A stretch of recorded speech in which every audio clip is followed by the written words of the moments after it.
你想配合不是很好欢迎，很好欢迎，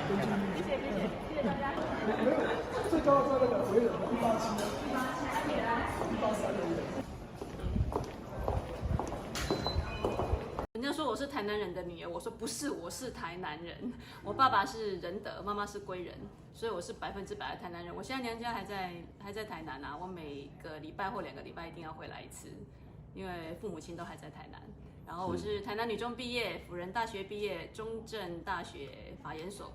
分发之后在高雄地检，然后之后像这次首长出派是在屏东，然后就回到家乡台南。是今天在交接典礼上面，部长也提示了，现在所有首要的任务就是防疫哦。其实防疫不只是关系公共卫生而已，因为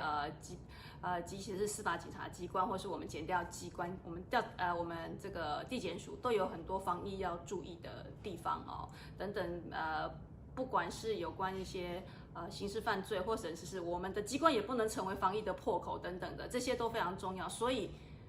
在今天交接典礼上，部长就已经指示了，这都是我们目前最重要的工作。就是防疫。是为什么要侦查不公开？我们当然民众跟媒体有知的权利，媒体又肩负着一个要让民众知道社会脉动的一个责任啊。但是侦查为什么要不公开？其实一定有他要保护的法益，所以在怎么这中间取得一个平衡，就是让人民有知的权利可以得到保障，但是呢，相对的案件在侦查的过程里面不可以公开，然后隐私的保护，这个是要取得一个平衡，本来就是一个跷跷板的两边呐。那我们想尽办法要让大家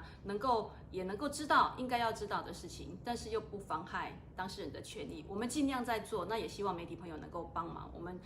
互相的磨合，互相的沟通，希望在这方面我们以后会越来越好。那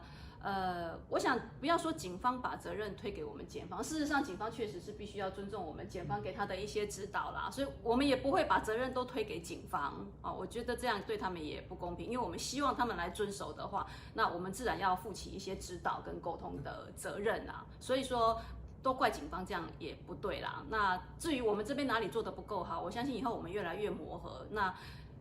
能够兼顾这2方面的权益，这是我们的目标。